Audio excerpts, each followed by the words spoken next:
Thomas e Percy estavam trabalhando nas docas. Eles adoravam a brisa do mar e o som das gaivotas. Mas naquele dia, os dois amigos estavam se sentindo muito chateados. A razão era um guindaste que estava tendo o maior problema. Seu nome era Crank e era o seu primeiro dia nas docas. Vocês não passam de uns vermes inúteis, dizia ele lá de cima. Se colocassem os vagões de carga nos lugares certos, eu não precisaria ir tão longe. Bobagem, disse Thomas. A gente sempre trabalhou assim e nunca ninguém reclamou. Mas eu estou reclamando agora. Crank deixou sua carga no cais com muita má vontade e barulho. Mais tarde, os trenzinhos se encontraram com Gordon e James e contaram tudo sobre Crank. Guindastes vivem com o nariz pra cima, precisam de muita atenção. São muito parecidos comigo, disse Gordon. Vocês deveriam entender as coisas do ponto de vista dele, bufou James. Ele está sempre lá em cima à mercê do vento, chuva e sol. Aí, quando ele olha pra baixo, ele vê dois trenzinhos pequenininhos e chatinhos. Não é à toa que ele chama vocês de vermes. Ao perceber que os trens maiores concordavam com ele, Crank ficou ainda mais mandão e convencido. Vamos lá. Tratem de colocar estes vagões mais perto de mim. Percy estava chateado para se concentrar e acabou empurrando os vagões longe demais.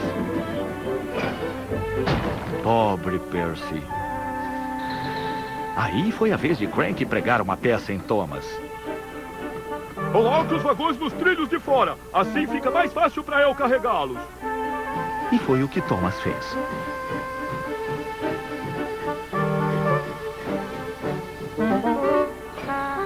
Mas Crank deixou a carga ao lado dos vagões e não dentro deles. Você devia saber que meu braço não vai assim tão longe, reclamou Crank. E aquilo causou muita confusão e atraso. Sir Topanhat estava muito aborrecido. Thomas e Percy, este novo guindaste tem um trabalho muito importante a fazer. E vocês não foram muito cooperativos com ele hoje. Agora vão para suas garagens e pensem em como o comportamento de vocês pode melhorar para amanhã. Agora, Thomas e Percy estavam muito aborrecidos também.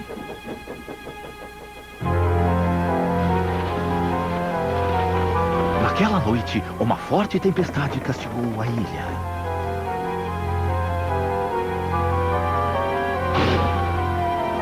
Crank e os trens ficaram presos nas docas. A gente vai ficar a salvo deste abrigo, disse Duke.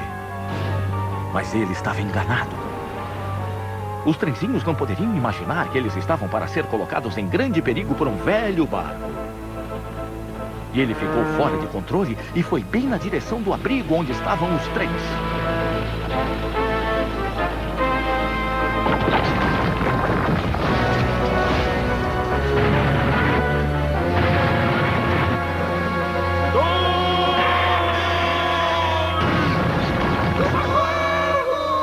Gritaram os trenzinhos de dentro da garagem.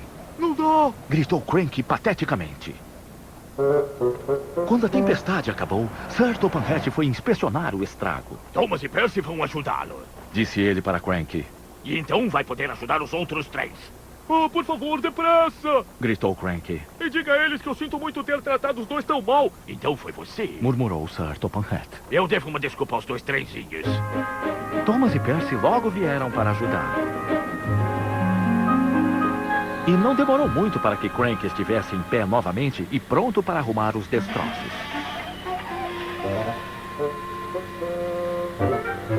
Finalmente, todos os trenzinhos ficaram livres. Oh, muito obrigado, disse Gordon. O que eu teria feito sem você? Bom, eu precisei ser ajudado antes de poder ajudar vocês. Eu só não podia imaginar que a ajuda viria de uma dupla de Crank já ia falar vermes, mas ele logo se corrigiu. Ah, trenzinhos tão pequenos. Muito obrigado. Só que agora suas duas amebas estão no meio do meu caminho. Vão dando fora. Ora, seu, disse Percy. E lá vem ele aporrinhar a gente de novo. Não se mexa, ainda está engatado ao Crank. Mas era tarde demais.